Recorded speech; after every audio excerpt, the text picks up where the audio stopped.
حضرت یوسف علیہ السلام کا حسن ظاہر ہوا، میرے آقا کا حسن زیر حجاب رہا، اس لیے ان کے ظاہری حسن پر زنانِ مصر فریفتہ ہوئیں اور انہوں نے بے ساختہ غیر ارادی طور پر اپنی انگلیاں کاٹیں، مگر آقا کریم صلی اللہ علیہ وسلم کا حسن تو ہے زیر حجاب رہا۔ قاسم نانوتوی نے بھی کہہ دیا، رہا جمال پہ تیرے حجاب بشریت، رہا جمال پہ تیرے حجاب بشریت، نہ جانا کچھ بھی کسی نے تجھے بجز ستار۔ آقا آپ کو آپ کے رب کے سوا کسی نے نہیں جانا، آپ کے چہرے زیبا پہ، رخ زیبا پہ بشریت کا حجاب لگا رہا، تو آپ کو تو آپ کے رب کے سوا کسی نے جانا ہی نہیں، تو آپ کی طرح دنیا میں کوئی کیسے آ سکتا ہے، کوئی کیسے پیدا ہو سکتا ہے؟ تو اس طرح کا جملہ استعمال کرنا بالکل غلط ہے۔ ہاں، یہ آقا کرم فرمائیں تو کسی کی شکل میں آ جائیں، کسی اپنے مخصوص بندے کی شکل میں، مخصوص امت کی شکل میں آ جائیں تو یہ آقا کا کرم ہوگا، لیکن ان کی شکل میں آ جانے کا مطلب نہیں کہ اب جن کی شکل اختیار کر لیں حضور، ان کو حضور کی طرح کہہ دیا جائے، یہ تو انتہا درجہ کی نادانی ہوگی۔ اس کی وضاحت اس طرح سے میں کر دوں کہ حضرت دحیہ کلبی رضی اللہ تعالیٰ عنہ، ان کی صورت میں حضرت جبریل علیہ السلام بار بار آتے تھے، نازل ہوتے تھے۔ کان ینزل فی صورت دحیہ کلبی، حضرت جبریل حضرت دحیہ کلبی کی صورت میں نازل ہوتے تھے، آیا کرتے تھے، حاضر دربار رسالت ہوا کرتے تھے۔ تو اس کا یہ مطلب نہیں کوئی کہہ سکتا ہے کہ حضرت دحیہ کلبی جبریل علیہ السلام کی طرح تھے یا حضرت جبریل دحیہ کلبی کی طرح تھے، ایسا کہنا بالکل غلط ہوگا۔ حضرت موسیٰ علیہ السلام کی لاٹھی نے اژدہا کی شکل اختیار کر لی، تو اب اس کی وجہ سے کوئی یہ نہیں کہہ سکتا کہ حضرت موسیٰ کی لاٹھی اژدہا کی طرح تھی یا اژدہا حضرت موسیٰ علیہ السلام کی عصا کی طرح سے تھا، یہ نہیں کہا جا سکتا ہے۔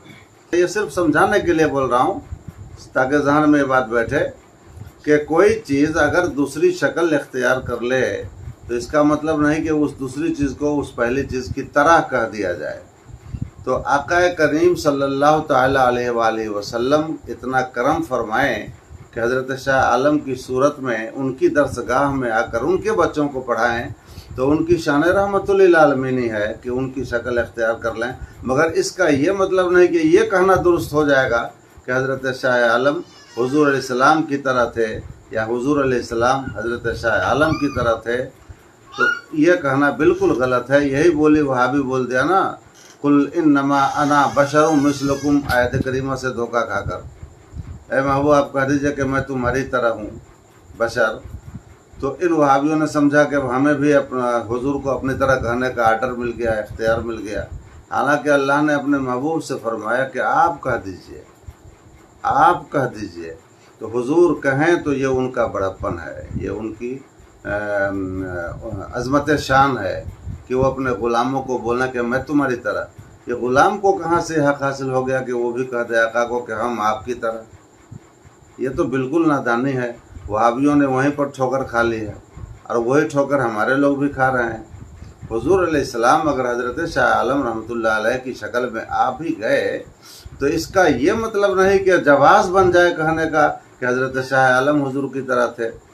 استغفر اللہ، بالکل غلط بات ہے، بالکل غلط بات ہے۔ یہ تو حضور صلی اللہ تعالیٰ علیہ وسلم کی تعریف نہیں، یا حضرت شاہ عالم کی بھی تعریف نہیں ہے۔ ان کو حضور کی طرح بنا دیا، کیا اس سے ان کی روح خوش ہوگی؟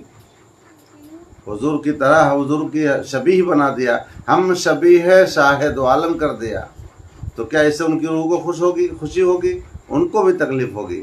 لہذا اس طرح کا قول کرنا بالکل غلط اور باطل ہے، اور ہمارے علماء کو چاہیے کہ تقریر کے دوران، خطاب کے دوران جوش خطابت میں ایسا جملہ، ایسی باتیں نہ کہہ ڈالیں کہ وہابیوں کو یا دیگر فرقہ باطلہ کو کچھ انگشت نمائی کا موقع مل سکے۔ یہ بہت غلط بات ہے، اور خاص کر کے جو ذمہ دار علماء ہیں، جو مشاہیر ہیں، انہیں اپنے جملوں پہ اور زیادہ توجہ رکھنی چاہیے اور محتاط جملے استعمال کرنا چاہیے، غرضے کہ حضور علیہ السلام کی طرح کسی کو دنیا میں بنانا بالکل غلط ہے، بالکل غلط ہے۔ حضور علیہ السلام جس کی شکل چاہیں اختیار کر لیں.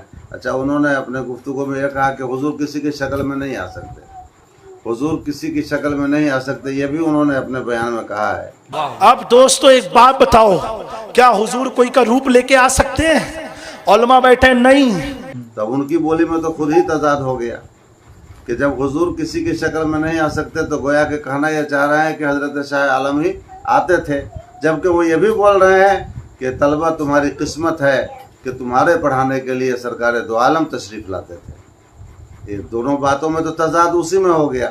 ایک بار بول رہے ہیں کہ حضور کسی کی شکل میں نہیں آ سکتے, تو حضور کسی کی شکل میں نہیں آ سکتے تو کیا اس کا کیا مطلب؟ وہاں تو دکھا رہے ہیں کہ حضور شاہ عالم کی شکل میں آئے, پھر کہتے ہیں نہیں آ سکتے. تو یہ سب غلط بات ہے. حضور کی طرح دنیا میں کوئی نہیں ہے, وہ بے مثال ہیں, وہ لا نظیر اللہ, ان کا کوئی نظیر نہیں, ان کی کوئی مثال نہیں, اور ان کی طرح کوئی نہیں ہو سکتا. جزاک اللہ خیرہ. سلام عرض کریں محمد اعجاز صاحب. علیکم وعلیکم السلام.